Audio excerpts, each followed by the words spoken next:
गौरवी आणि तू असणारा पक्षी अशा प्रकारचा आहेस, त्याच्यामुळे तुला शस्त्रास्त्र पुढे सुद्धा काही कामाला येणार नाही. जर तुझ्या कामाला येत असते तर तुझ्यापाशी राहू दे म्हटलं असतं, कारण त्या शस्त्रास्त्रांवर तू विजय प्राप्त केलेला आहेस, ती पूर्णतः तुझीच आहेत, परंतु तुला त्याचं काहीच काम नाही. त्यामुळे तू काय कर, तुझ्यापाशी ठेवू नको, ज्याचं आहे त्याला असणारा देऊन टाक, अशी विनंती विष्णू भगवंत त्या गरुडाची करू लागलेली आहे. यश कीर्तीच्या उत्तरी गरुड गौरविला श्री हरी, तेने तो लोळे पायावरी आज्ञा श्री वंदिली. आणि असणारा कौतुक त्या ठिकाणी भगवंत असणारा आपलं कौतुक करू लागलेला आहे, त्याचा आनंद गरुडाला वाटू लागलेला आहे. आणि आनंदामध्ये गरुड असणारे विष्णू भगवंताच्या पायावर लोळू लागलेले आहेत आणि म्हणू लागलेले आहेत, हे प्रभू तुम्ही जे सांगता ती आज्ञा असणारा पाळण्याचं वचन आताच मी तुम्हाला दिलेलं आहे, त्यामुळे तुम्ही जसं सांगता तसं मी करतो, असं असणारा विष्णू भगवंत बोलत आहे, गरुड बोलत आहेत. यमासी दंड इंद्रासी वज्र त्रिशूळे पूजिला श्री शंकर, चक्रे पूजिला चक्रधर, गरुडे समग्र सुखी केले. आणि गरुडानं काय केलं, महादेवांचं सुद्धा असणारं त्रिशूळ गळून घेतलं होतं, यमाचा यमदंड असणारा गळून घेतलेला होता, विष्णू भगवंताचं असणारं जे विष्णू चक्र आहे ते गिळलेलं होतं. या सर्वांना असणारं त्या ठिकाणी बोलवलं, त्यांची पूजा अर्चना करून असणारं ज्याचे ज्याचे अस्त्र शस्त्र होते त्याचे त्याला असणारे अर्पण करून त्यांचं दर्शन घेतलेलं आहे. पाचारोनिया प्रजापती कमंडलो दिला त्याच्या हाती, अवघे जय जयकार करते आलिंगे ते गरुडाते.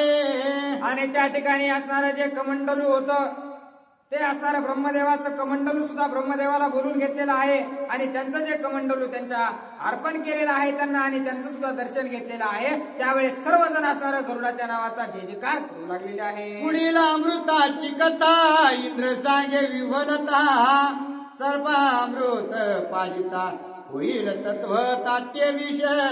आता असणारा इंद्रदेव कश्यप ऋषींना बोलू लागलेले आहेत की ऋषीवर्या, जर असणारा त्या ठिकाणी जे अमृत असणारे या ठिकाणी ते गरुड घेऊन जाऊ लागलेले आहेत, ते जर सर्पांच्या हाती लागलं तर ते निश्चितच असणारा विष होणार आहे. कारण जर सापाने ते जर अमृत पेलं तर साप कशासाठी जन्माला घेतलेला आहे की वाईट कृत्य करू लागलेले आहे, आणि जर सापाला ते अमृत पाजलं तर ते वाईट कृत्य जास्त कारण असणारं चांगल्यावर वाईटाचा विजय प्राप्त होणार आहे. म्हणून ते असणारं चांगल्याला कितीही वाईटाला चांगलं पाजण्याचा प्रयत्न केला तरी तो वाईटच कृत्य करणार आहे. त्यामुळे त्याला जर पाजलं तर त्या अमृताचं विषच होईल आणि धरत्रीसाठी असणारं ते वाटोळच करतील. अशा प्रकारचा विचार इंद्रदेव कश्यप ऋषींजवळ मांडत आहे. सर्पांशी पाजिली या पियुष, तेही परते होय विष, अमृता वाचून या देख निश्चय मरतील. आणि जर आपण असणारा सापाला जर विष पाजलं तर असणारं त्या ठिकाणी ते अमर तर होते, पण त्याचा सांगण्याचा तात्पर्य ग्रंथकर्त्याचा असा आहे की जर राक्षसांना अमृत पाजलं तर पृथ्वीवर चांगला माणूस जिवंत राहणार नाही. त्याच्यामुळे असणारं त्या सापांना जर अमृत पाजलं तर ते असणारं विषच होणार आहे, कारण सर्व साप मिळून असणारं वाईटच कृत्य पुढे करणार आहेत. त्यामुळे त्यांना जे काही अमृत आहे ते पाजण्यात काहीही अर्थ नाही, अशी देवांमध्ये चर्चा होऊ लागलेली आहे. सुरवरांची हरावया भूक, देवे निर्माण केले पियूख, ते सर्पामुखी होताची विष, अमर निशेष मरतील.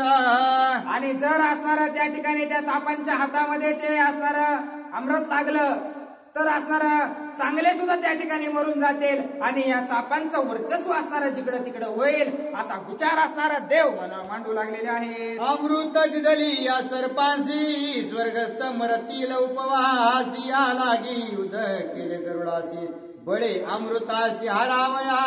आणि जर सापांना त्या ठिकाणी अमृत प्राप्त झालं तर देवांना सुद्धा असणारं ते साप अमृत ठेवणार नाहीत, कारण एकदा का अमर झाले तर नाही तिथं उन्माद माजवतील, नाही त्या गोष्टी प्राप्त करून घेतील. अशा प्रकारचं सामर्थ्य त्यांच्याकडे येईल. म्हणून सर्व देवांनी मिळून असणारं त्या ठिकाणी गरुडाला अमृत नेण्यापासून रोखलं होतं, त्याच्यासोबत युद्ध केलं होतं, असं इंद्रदेव असणारं कश्यप ऋषींना बोलत आहेत. तव येणे उभय पक्ष मेळी, मर्दोनी सुरासुरांची पळी, शस्त्रे गिळोनी असगळे निघे तत्काळ अमृताची. आणि त्या ठिकाणी असणारं अशा प्रकारचं सामर्थ्य त्या गरुडाने केलेलं आहे. यानं असणारं त्या अमृत प्राप्तीसाठी असणारं काय काय कीर्ती केली हे सर्व इंद्रदेव कश्यप ऋषींना सांगत आहेत. तव विष्णू सुबुद्धी तत्वता युद्धी गरुडन जिंकिता त्याची केली दृढ आप्तता सूर कार्यार्थ साधावया. आणि त्या ठिकाणी असणारं विष्णू भगवंतानं असणारं काहीतरी बुद्धी लढवलेली आहे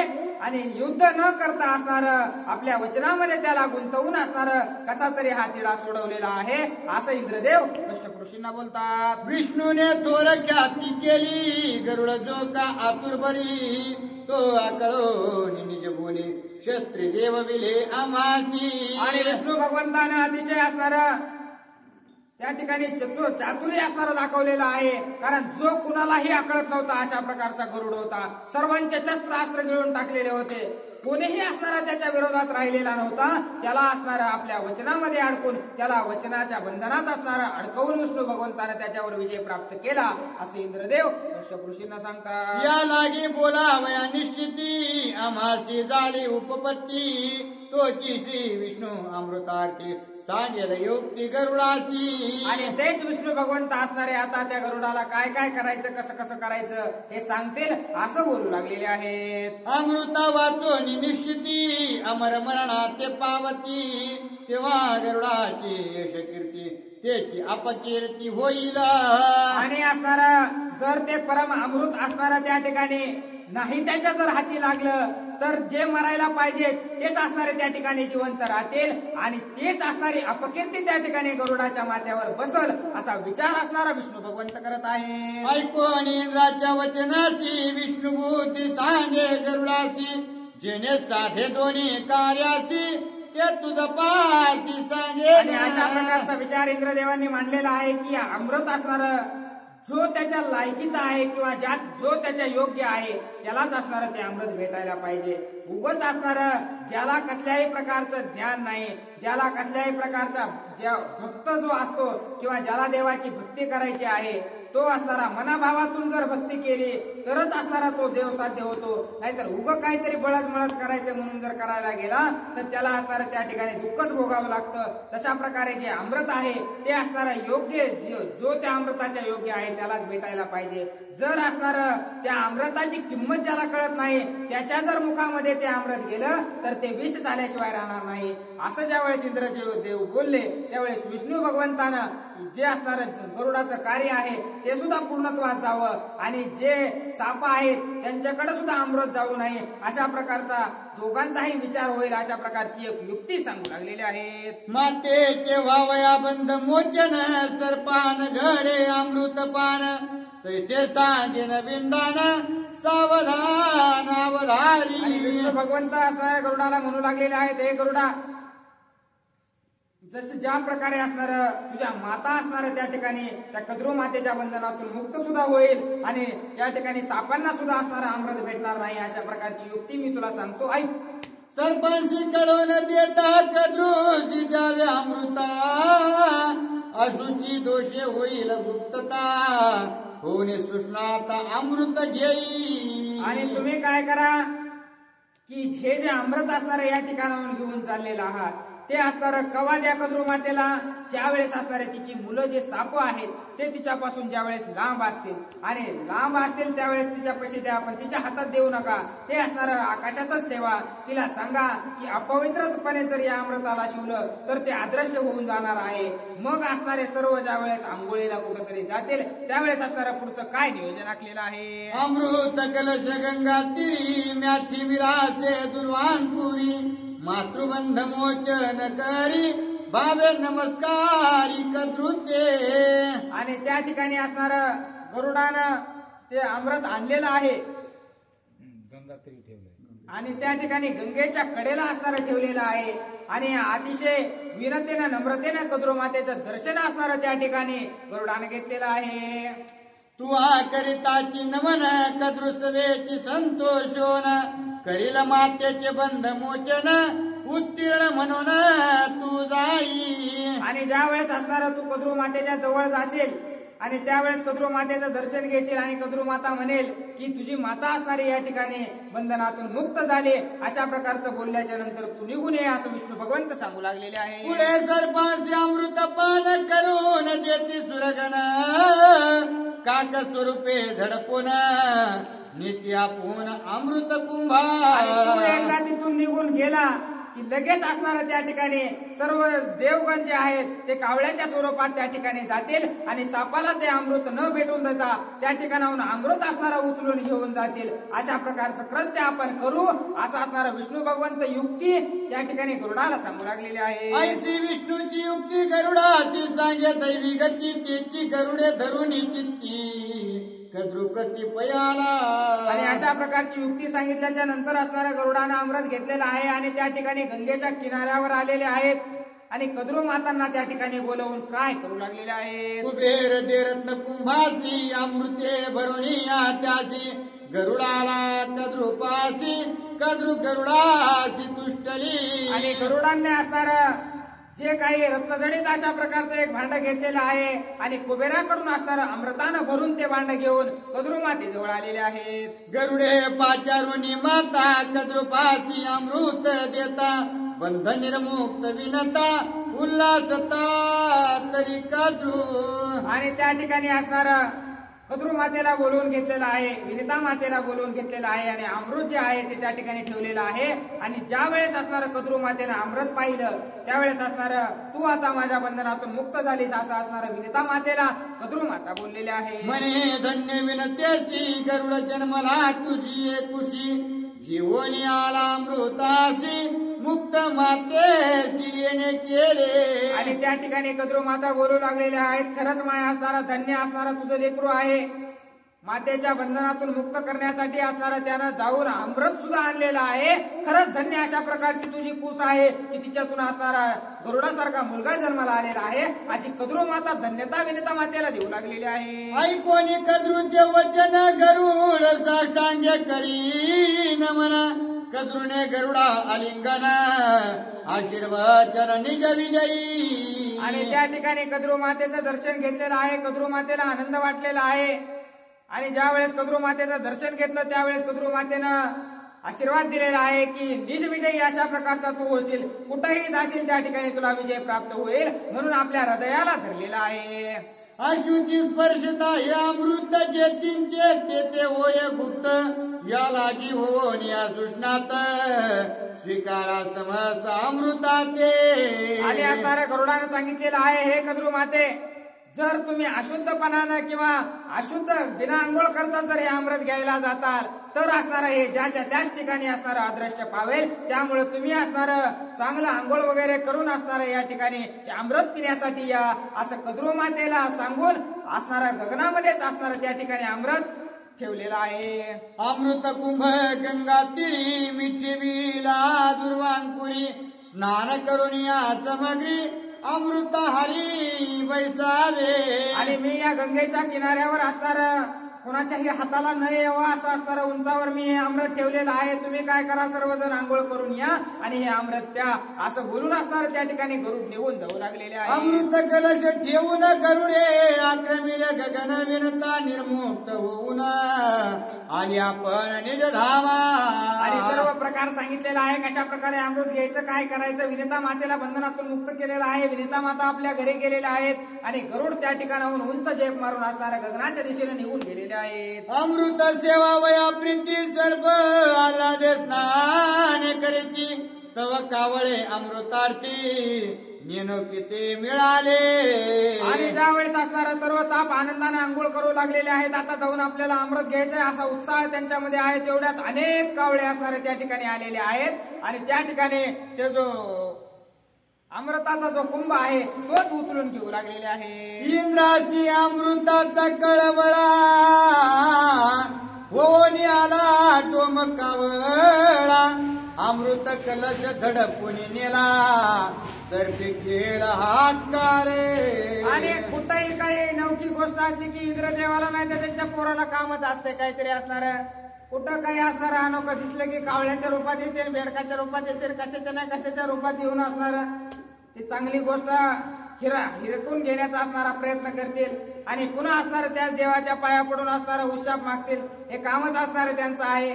ज्यावेळेस अमृत बघितलं तेव्हा त्यांच्या तोंडाला पाणी सुटलेलं आहे आणि जे काही कावळ्या रूपामध्ये असणारे दुसरे देवगण आलेले होते त्या ठिकाणी डोमकावळ्याचं रूप घेऊन असणार त्या ठिकाणी इंद्रदेव त्या अमृताच्या लालचे पोटी आलेले आहेत. अमृत नेता झड करीते सांडले दुर्वांकुरी तेने दुर्वा अमर महिवरी अद्यापीवर टवटविती. आणि हे देवांची असणारी घटमट चालू होती. मी घेतो तू घेतो अशा प्रकारच्या घटमटीत कसं तरी त्यांनी असणारा जे काही तो कुंभ आहे तो उचललेला आहे, पण उचलल्याच्या नंतर त्याचे काही थेंब असणारे त्या ठिकाणी पृथ्वीवर पडले आणि ते पडले असणारे त्या ठिकाणी हराळीवर पडले. त्यामुळे असणारे हराळी अजर अमर अशा प्रकारचे झालेले आहे. कुठं लावायची गरज नाही, मनानच असणारं कुठंही उगवती आणि मरतही नाही अशा प्रकारची ती हराळी तवापासून झाली असं ग्रंथकर्ते सांगतात. अमृत नेता पै डोमकावळा सर्प सोडिती विषाचा गरळा नकुळ सुरसा ह्या पावाला सर्पा केला महामारे. आणि ज्या वेळेस कावळे असणारे तो अमृताचा घडा घेऊन जाऊ लागले त्यावेळेस सापांना राग आलेला आहे. मोठमोठ्यानं विषाच्या गराळ्या असणाऱ्या त्या ठिकाणी त्या देवांच्या दिशेने टाकू लागलेल्या आहेत. त्यावेळेस असणारे जे लकुळ आहेत म्हणजे असणारे जे मुंगसा आहेत ते असणारे त्या ठिकाणी देवाला सहाय्य झालेले आहेत. आणि ज्या वेळेस साप गराळ्या टाकू लागले त्यावेळेस त्यांना तोडण्याचं काम त्यांच्यासोबत युद्ध करण्याचं काम असणारं त्या ठिकाणी ते लकुळ म्हणजे असणारा मुंगूस करू लागलेले आहेत. गरुड गती ते आकाशी नकुळ गती ते विवरासी वेगी येऊन सर्पांपाशी युद्ध कंदनाशी मांडिले. आणि कशा प्रकारे साप ज्या वेळेस त्या कावळ्याच्या दिशेने धावू लागले किंवा विष त्यांच्यावर फेकू लागले त्यावेळेस गरुड असणारे त्या ठिकाणी आकाशातून साप दिसला की उचलून घेऊन जायचा आणि बिळामधून तोड बाहेर काढलं की असणारं त्या ठिकाणी लकुळानं म्हणजे असणारं जे काही मुंगूस आहे त्यानं तोंड बाहेर काढलं की असणारं तोंड कापायचं. अशा प्रकारचं घनघोर युद्ध त्या सापांमध्ये आणि गरुडामध्ये असणारं लागलेलं आहे असं ग्रंथकर्ते सांगतात. सवी कऊ भारोनी फळा सर्प दावती अमृत चाडा गरुडे नकुळ धाडीला गाढा सर्पाशी झगडा तेने केला. आणि त्या ठिकाणी असणारा नकुळानं म्हणजे असणारा गरुडानं वरून उचलून घेऊन जायचं आणि त्या ठिकाणी घनघोर अशा प्रकारचं युद्ध नकुळानं म्हणजे मुंगसानं मांडलेलं आहे. तुकडे करू लागलेले आहेत. अशा प्रकारचं दोघांचंही भांडण या ठिकाणी लागलेलं आहे. पण याचं मूळ असणारे या ठिकाणी सर्व स्त्रियांनी लक्षात घ्यायला पाहिजे. काहीच असणारे या ठिकाणी कारण नव्हतं. काहीच असणारं कोणतीच गोष्ट असणारी या एवढं मोठं जे महाभारत घडलेलं आहे त्याच्या मागे बसल्या बसल्या दोन बायांच्या डोक्यात विचार आला आणि एवढी गोष्ट घडली. त्यामुळे विचार असणारे चांगले करावेत अशा प्रकारचं ग्रंथकर्ते सुद्धा सांगू लागलेले आहेत. केले दुखंड तिखंड पंचखंड एक सर्प केले नवखंड जे जे आतुरबळी प्रचंड ते शतखंड नकुळे केले. आणि जे मोठमोठे साप होते त्यांचे असणारे 10-10, 15-15 तुकडे असणारे मुंगसाने केलेले आहेत. जेवढा मोठा असेल तेवढे जास्त तुकडे करायचे, जेवढा मोठा असेल तेवढे जास्त तुकडे करायचे. अशा प्रकारचं घनघोर युद्ध सापांमध्ये आणि मुंगसांमध्ये लागलेलं आहे. सर्पी कवळणी चौपाशी मारू जाती नकुळाशी गरुड पाठी राख आकाशी तिने तो सर्पहांसी ना टोपे. ज्यावेळेस सर्व असणारा मुंगसांना साप असणारे पिळा मारून बसतील त्यावेळेस असणारं लगेच गरुडानं आकाशातून बघायचं. जिथं जास्त असणारा सापांचं वजन जास्त असेल तिथं लगेच गरुडानं असणारे झेप मारायचे. सर्व साप उचलून न्यायचे आणि नकानं तोडून टाकायचे. अशा प्रकारचं घनघोर युद्ध सापांमध्ये आणि या तिघांमध्ये लागलेलं आहे. गारी गिध गरुडाची सेना सर्प झडपोनी नेती गगना एवं पन्नग पावनी कंदना अमृत पाना ते मुकले. आणि असणार आपल्या कृपण बुद्धीमुळे असणार त्या ठिकाणी अमृत पानाला हे सर्प मुकलेले आहेत. कपट बुद्धीमुळे कपटानं जे कार्य करायला जातो ते कधी सिद्धीस जात नाही. त्यामुळे अशी दुर्दशा असणारी यांची झालेली आहे असे एकनाथ महाराज सांगतात. नकुळ मारी मार करी भूतळी गरुड गिद घार्यांतराळी रणे सर्पा केली रवंदळी वेने पाताळी घाले. आणि अशी फजिती असणारी त्या ठिकाणी केलेली आहे. जमिनीवर जे आहे ते असणारे मुंगसं कापू लागलेले आहेत. कुठं जर उजेडाला पटांगणाला दिसला की लगेच असणारा गरुड उचलून घेऊन जाऊ लागलेले आहेत. त्यामुळे अतिशय दयनीय अवस्था सर्व सर्पांची झालेली आहे आणि आपण यांच्यासोबत युद्ध करू शकत नाही हे ज्यावेळेस सर्व सर्पांना कळालं त्यावेळेस सर्वजण बिळामध्ये घुसून असणारे पाताळाला निघून गेलेले आहे. गरुडे कैसे केली युक्ती साधोनी मातेची निर्मुक्ती आम्हा मारविले नकुळाती अमृत प्राप्ती कागासी. आणि त्या ठिकाणी सर्व सर्प असणारे विचार करू लागलेले आहेत कशी युक्ती असणारे गरुडाने केलेली आहे की आम्हाला असणारे या ठिकाणी दोन दोन तुकडे आमच्या शरीराचे केलेले आहेत. आमची एवढी दयनीय अवस्था असणारे त्या मुंगसाच्या हातून केलेली आहे आणि आमच्यासाठी जे असणारं अमृत आमच्या मातेनं मागवलेलं होतं ते तर आम्हाला भेटलंच नाही, ते तर असणारे कावळेच घेऊन गेलेले आहेत असा विचार सर्व सर्पजात करू लागलेले आहे. का नव्हे तिथे सुरवर या लागी गरुडे केला कैवार नकुळे केला महामार अति दुर्धर सर्पांसी. आणि असणारे ते काक म्हणजे असणारे कावळे नसून ते सर्व देव आहेत अशा प्रकारचा विचार सर्पांना पडलेला आहे आणि सर्व गरुडानं आणि त्या नकुळानं म्हणजे मुसानं आमची फजिती केलेली आहे असं सुद्धा त्यांना कळून चुकलेलं आहे. दरवी सांडले अमृत उदंड सर्प चाटीती लावो नितोंड दरवे जीवा झाल्या दुखंड दुःख प्रचंड तेने त्यांसी. आणि जे असणारं अमृत त्या ठिकाणी गवताच्या काड्यावर पडलेलं होतं, जे असणारं हराळीवर पडलेलं होतं ते असणारं पडलेलं तरी आपण चाटून खावं म्हणजे तरी असणारं आपण अमर होतो. म्हणून असणारं साप ज्या वेळेस त्याला चाटू लागले त्यावेळेस चाटू चाटू असणारं त्यांच्या जिभेचे दोन तुकडे झालेले आहेत. कारण चांगल्या गोष्टी चांगल्यालाच असणाऱ्या प्राप्त होतात, वाईटाला त्या गोष्टी प्राप्त होत नाहीत. आणि जर वाईटानं त्या गोष्टी बळच खाण्याचा प्रयत्न केला तर असे असणारे त्याची जीभ फाटून जाते असं ग्रंथकर्ते सांगतात. अमृत स्वादाची भुली दर्भ चाटिता जीवा चिरली शेकी काकुड तिवरली शिख लाविली निज कपटे. आधीच असणाऱ्या या ठिकाणी मुंगसानं आणि गरुडानं आधीच घायाळ करून ठेवलं होतं. कसं तरी थोडाफार जीव वाचलेला होता तर ते जे पडलेले ते असणारं त्या ठिकाणी चाटायचा प्रयत्न करू लागले. त्यावेळेस ज्यावेळेस चाटायला गेले त्यावेळेस गवतानं कर असणारं त्या ठिकाणी जिभा कापून गेलेल्या आहेत. तेव्हापासून असणाऱ्या त्यांच्या दोन दोन जिभा दिसू लागलेल्या आहेत. पितृभक्ती मातृभक्ती तिने गरुडाची अमृत प्राप्ती कद्रू कपटाची गती सर्प पावती अति दुःख. आणि मात्या पित्याची असणारे निश्चिंत सेवा त्यांना असणाऱ्या गरुडाने केलेली होती आणि खरा भक्त असणारा तो विष्णू भगवंताचा होता.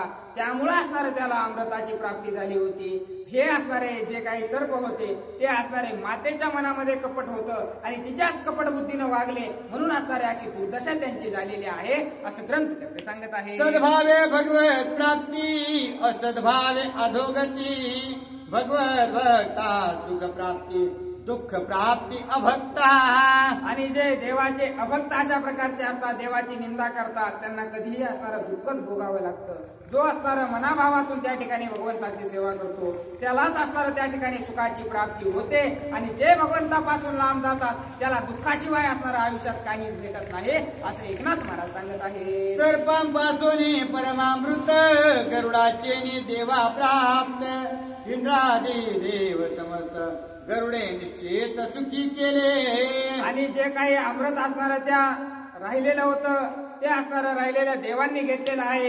इंद्रदेवांनी ज्या ज्या देवांच्या हातामध्ये असणारं ते आलं ते सुद्धा असणारं त्या ठिकाणी अमृत पिऊन असणारं समाधानी झालेले आहेत. त्यांना समाधानी करण्याचं काम कुणी केलं तर गरुडाने केलं. कारण ज्या वेळेस अमृताचा वाटा होता तो विष्णू भगवंतानी स्वतःकडे ठेवला होता परंतु गरुडाच्या सामर्थ्याच्या कारणानं असणारं ते त्यांना प्राशन करायला भेटलेलं होतं असं एकनाथ महाराज सांगतात. देव पावनी परमामृत कुंडे भरली पाताळगत राखण ठेवून इत्थंभूत सूर समस्त सुखी केले. आणि जे देव असणारे त्या ठिकाणी अमृत घेऊन गेलेले होते त्यांनी असणारं जे काही उरलेलं अमृत आहे ते असणारं त्या ज्या ठिकाणी त्याची जागा होती त्या ठिकाणी नेऊन ठेवलेलं आहे आणि परत त्याला जशा प्रकारचं संरक्षण होतं तशा प्रकारचं संरक्षण लागू केलेलं आहे. त्रैलोक्य विजयी महावीर धीर शूर अति उदार हा गरुडाचा बळीवार सविस्तर सांगितला. आणि जे आहेत गरुड ते असणारे तिन्ही ताळामध्ये निजविजयी अशा प्रकारचे आहेत, वीर अशा प्रकारचे आहेत, शूर अशा प्रकारचे आहेत आणि तेवढेच असणारे मोठ्या मनाचे सुद्धा आहेत. याची कीर्ती असणारी या ठिकाणी मी तुम्हाला भगवंता सांगितली असं असणारं जटायू प्रभू रामचंद्रांना सांगू लागलेले आहे. गरुडे सुखी कश्यप पिता सुखी केली विनता माता सुखी केले सुरा समजता विष्णू हे तत्वता सुखी केला. कुणाला समाधान दिलं आपल्या विनिता मातेला समाधान दिलेलं आहे, आपल्या कश्यप पित्याला समाधान दिलेलं आहे, सर्व देवतांना असणारं त्या ठिकाणी समाधान करण्याचं कार्य असणारं त्या ठिकाणी गरुडाने केलेलं आहे आणि विष्णू भगवंताला सुद्धा आनंद देण्याचं कार्य असणारं त्या गरुडाने केलेलं आहे. एवढी महान ख्याती असणारी त्या गरुडाची आहे असं असणारं जटायू प्रभू रामचंद्रांना सांगत आहे. ऐसी गरुडाची ख्याती तो पितृव्य मजला श्री रघुपती आणि आम्ही अरुणाची संतती जटायू संपाती दोघे बंधू.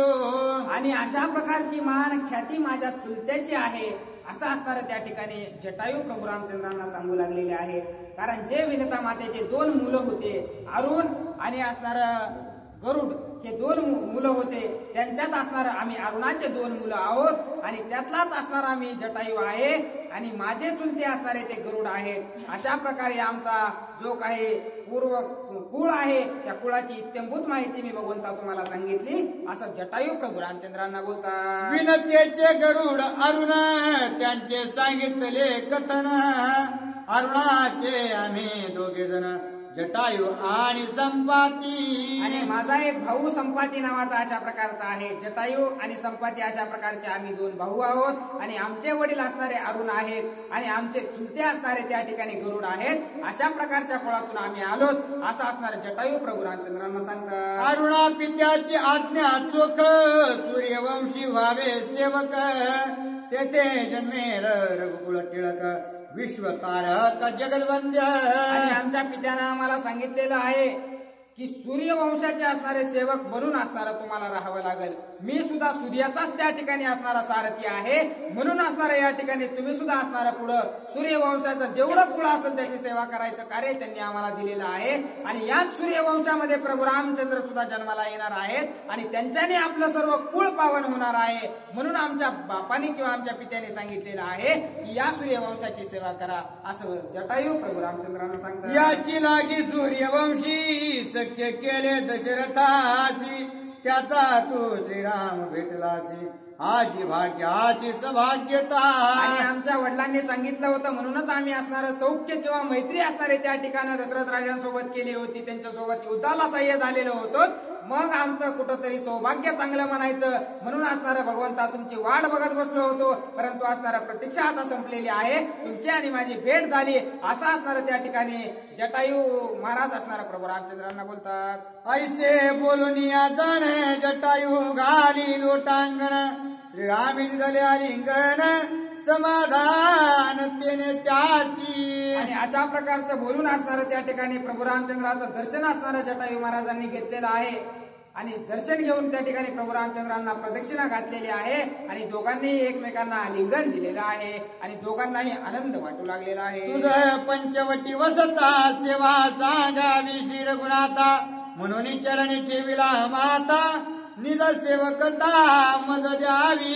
हे प्रभू रामचंद्रा, या पंचवटीच्या ठिकाणी असताना तुम्हाला जे काही लागल, जे काही कार्य असणारं माझ्याकडे असेल ते तुम्ही भगवंता मला सांगा. तुमची सेवा करण्याचं असणारं मला थोडं तरी सेवा करायला भेटावे, याचं पुण्य असणारं मला लाभावं म्हणून थोडी संधी असणारी मला द्या अशी विनंती जटायू प्रभू रामचंद्रांची करतात. पंचवटीचा सीता ठेवून श्रीराम आणि लक्ष्मण मृग मारू गेली या दोघे जणा, सीता संरक्षण मी करता. आणि त्यावेळेस असणारं प्रभू रामचंद्रा तुम्ही दोघंही असणारं भाऊ भाऊ बाहेर शिकारीसाठी जातात, त्यावेळेस असणारं सीता मातेचं रक्षण करण्याचं पूर्ण कार्य असणारं माझ्यावर राहील. तुम्ही जरी असणारं कुठं जरी गेलात तरीही असणारं त्या ठिकाणी सीता मातेच्या संरक्षणाची जबाबदारी असणारी मी माझ्यावर घेतो असं असणारं जटायू प्रभू रामचंद्रांना बोलतात. श्रीरामा सता नसता मी रक्षिण नित्य सीता, तेथे राक्षस भयाची कथा वार्ता मजा सता ते कैची. आणि मी जोपर्यंत असणार या ठिकाणी या पंचवटीच्या आसपास आहे तोपर्यंत असणाऱ्या सीतामातेला कसलंच भ्यायची गरज नाही. प्रभू रामचंद्र असले काय आणि नसले काय त्या सीतामातेचं रक्षणाची जिम्मेदारी माझ्यावर आहे. मी जोपर्यंत आहे तोपर्यंत एकही राक्षस असणारा या पंचवटीच्या दिशेने येऊ शकत नाही असं असणार जटायू प्रभू रामचंद्रांना बोलतात. माझी पराक्रमा पुढे राक्षस बळते बापुढे, कोण पाहिला आश्रमाकडे चौकडे मी रक्षिण आणि माझ्या सामर्थ्याच्या पुढं असणारा कसलाच राक्षस असणारा टिकू शकत नाही. जोपर्यंत मी जिवंत आहे तोपर्यंत एकाही राक्षसाला असणारे या ठिकाणी मी येऊ देणार नाही. माझ्या सामर्थ्यावर त्याच्या सोबत युद्ध करेल असं असणारं गरुड जटायू असणारं प्रभू रामचंद्रांना बोलतात. मी तराळ आश्रमापासी गरटी करीन आळणीशी सुखे राहावे आश्रमासी मी विघ्नासी नेदिरी गो. आणि हे प्रभू रामचंद्रा तुमच्या आश्रमाच्या जवळच असणारा मी माझा घरटा बांधणार आहे आणि तुमच्या आश्रमाच्या जवळच मी राहणार आहे. जोपर्यंत तुम्ही या आश्रमात आहात तोपर्यंत तुमच्या संरक्षणाची जबाबदारी मी माझ्यावर घेतो असं असणार जटायू प्रभू रामचंद्रांना सांगतात. करिता श्रीराम नाम स्मरण विघ्नतेची होय निर्विघ्न तेथे मी काय रक्षीन दीन सेवा करीन सर्वावे.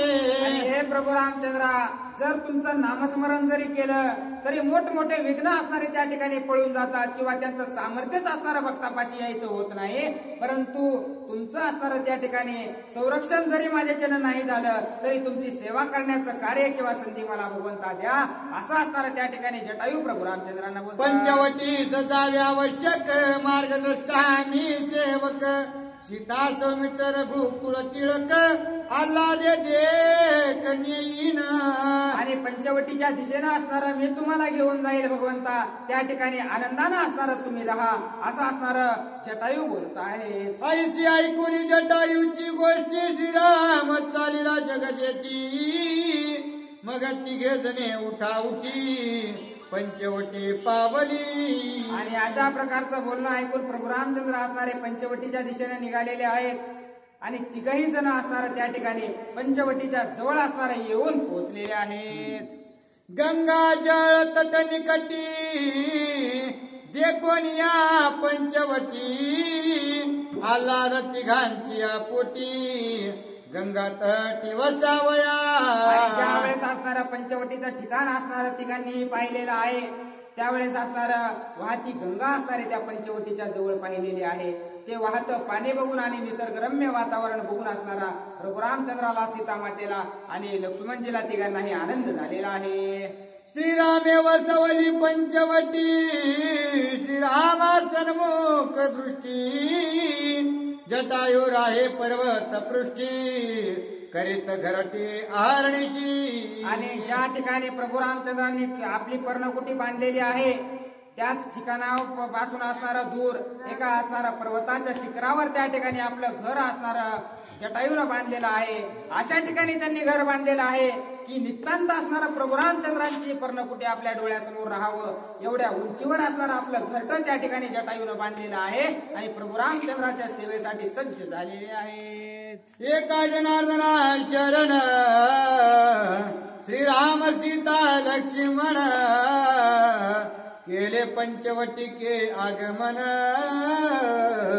राक्षस दळण येतोनी. आणि एकनाथ महाराज जनार्दन स्वामींना शरण जाऊन सांगू लागलेले आहेत की आजच्या अध्यायामध्ये असणाऱ्या त्या ठिकाणी प्रभू रामचंद्रांनी पंचवटीच्या या ठिकाणावर येऊन असणारं पोहोचलेले आहे आणि याच पंचवटीच्या ठिकाणाहून असणारं राक्षसांना मारण्याची भवानी असणारी या ठिकाणी प्रभू रामचंद्र करणार आहेत आणि इथूनच राक्षसांचा अंत करायला सुरुवात असणारा प्रभू रामचंद्र करणार आहेत असं एकनाथ महाराज सांगत आहेत. राक्षस वदावया बोहणी श्रीराम करील येतुनी सुरस कथा रामायणी श्रोती सज्जने परिसावी. आणि आता इथूनच या पंचवटीच्या ठिकाणापासून एक एक राक्षस मरायला असणार सुरुवात होणार आहे.